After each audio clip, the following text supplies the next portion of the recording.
Eyre, chapter 18. Merry days were those at Thornfield Hall, and busy days too. How different from the first 3 months of stillness, monotony, and solitude I had passed beneath its roof. All sad feelings seemed now driven from the house, all gloomy associations forgotten. There was life everywhere, movement all day long. You could not now traverse the gallery once so hushed, nor enter the front chambers once so tenantless, without encountering a smart lady's maid or a dandy valet. The kitchen, the butler's pantry, the servants' hall, the entrance hall were equally alive, and the saloons were only left void and still when the blue sky and halcyon sunshine of the genial spring weather called their occupants out into the grounds. Even when that weather was broken and a continuous rain set in for some days, no damp seemed cast over enjoyment. Indoor amusements only became more lively and varied in consequence of the stop put to our outdoor gaiety. I wondered what they were going to do the first evening a change of entertainment was proposed. They spoke of playing charades, but in my ignorance I did not understand the term. The servants were called in, the dining room tables wheeled away, the lights otherwise disposed, the chairs placed in a semicircle opposite the arch. While Mr. Rochester and the other gentlemen directed these alterations, the ladies were running up and down stairs ringing for their maids. Mrs. Fairfax was summoned to give information respecting the resources of the house in shawls, dresses, draperies of any kind, and certain wardrobes of the third story were ransacked, and their contents in the shape of brocaded and hooped petticoats, satin sacques, black modes, lace lampets, etc., were brought down in armfuls by the Abigails. Then a selection was made, and such things as were chosen were carried to the boudoir within the drawing room. Meantime, Mr. Rochester had again summoned the ladies around him, and was selecting certain of the number to be of his party. Miss Ingram is mine, of course, said he. Afterwards he named the two Mrs. Eshtons, the Mrs. Dent, and he looked at me. I happened to be near him, as I had been fastening the clasp of Mrs. Dent's bracelet, which had got loose. Will you play? He asked. I shook my head. He did not insist, which I rather feared he would have done. He allowed me to return quietly to my usual seat. He and his aides now withdrew behind the curtain. The other party, which was headed by Colonel Dent, sat down on the crescent of the chairs. One of the gentlemen, Mr. Eshton, observing me, seemed to propose that I should be asked to join them. But Lady Ingram instantly negatived the notion. No, I heard her say. She looks too stupid for any game of the sort. Ere long, a bell tinkled, and the curtain drew up. Within the arch, the bulky figure of Sir George Lynn, whom Mr. Rochester had likewise chosen, was even employed in a white sheet.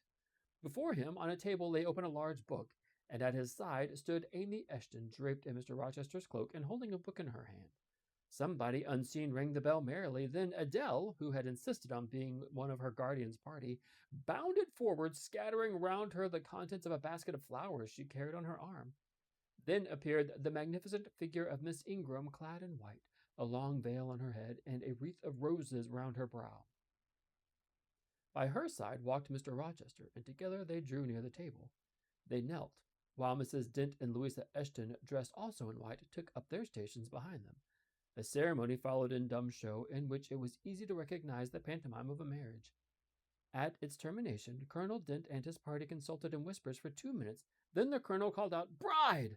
Mr. Rochester bowed, and the curtain fell. A considerable interval elapsed before it again rose.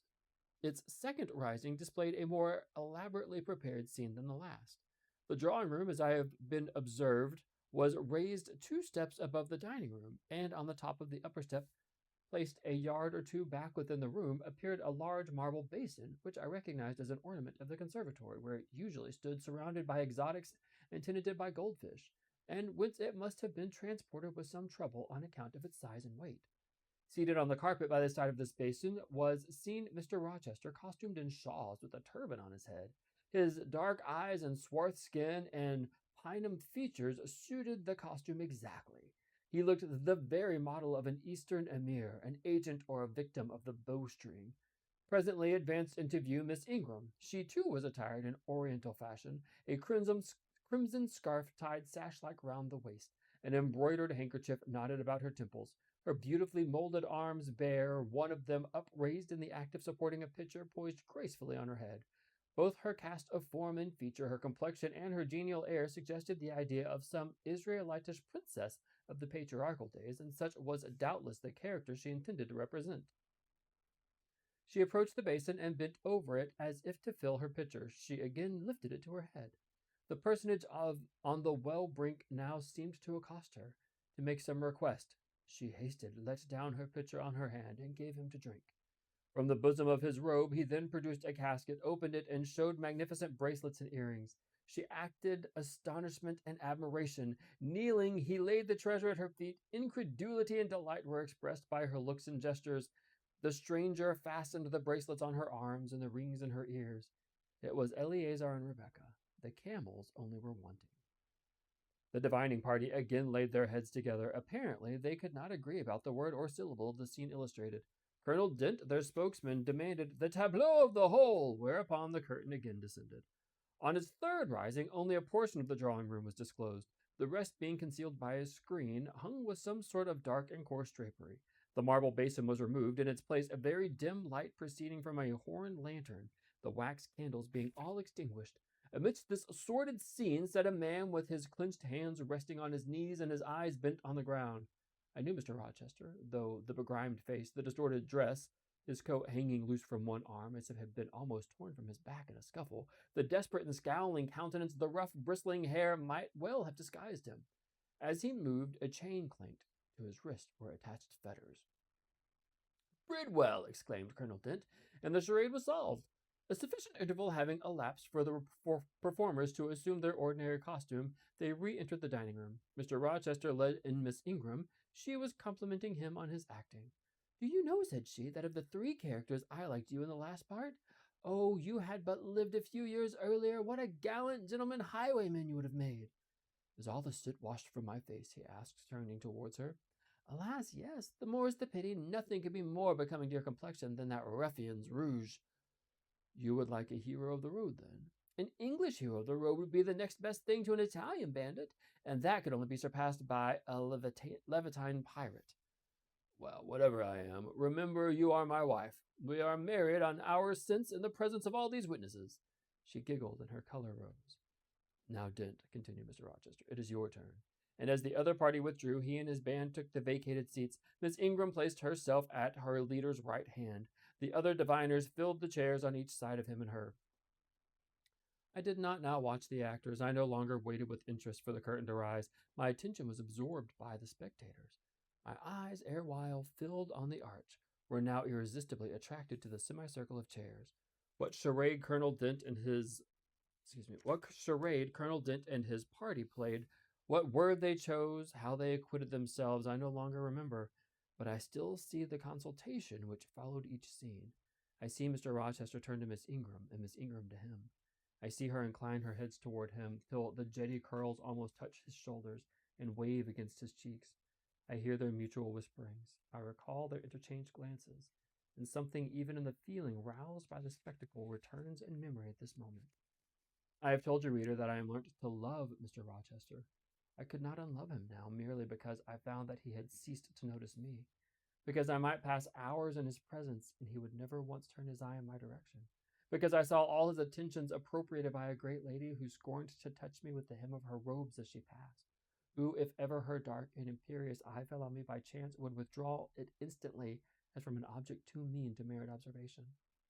I could not unlove him, because I felt sure he would soon marry this very lady, because I read daily in her a proud security in his intention respecting her, because I witnessed hourly in him a style of courtship which, if careless, in choosing rather to be sought than to seek, was yet, in its very carelessness, captivating, and in its very pride irresistible. There was nothing to cool or banish love in these circumstances, though much to create despair, much too, you will think, reader, to engender jealousy. If a woman in my position could presume to be jealous of a woman in Miss Ingram's. But I was not jealous, very rarely. The nature of the pain I suffered could not be explained by that word. Miss Ingram was a mark beneath jealousy. She was too inferior to excite the feeling. Pardon the seeming paradox. I mean what I say. She was very showy, but she was not genuine. She had a fine person, many brilliant attainments, but her mind was poor, her heart barren by nature. Nothing bloomed spontaneously on that soil. No unforced natural fruit delighted by its freshness. She was not good. She was not original. She used to repeat sounding phrases from books. She never offered nor had an opinion of her own. She advocated a high tone of sentiment, but she did not know the sensation of sympathy and pity. Tenderness and truth were it not in her.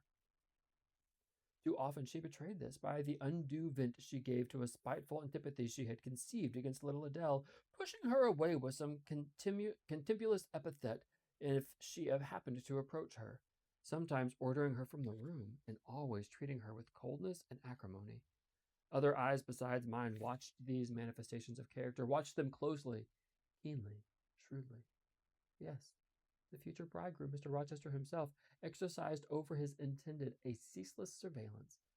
But it was from this sagacity, this guardedness of his, this perfect, clear consciousness of his fair one's defects, this obvious absence of passion in his sentiments towards her, that my ever torturing pain arose.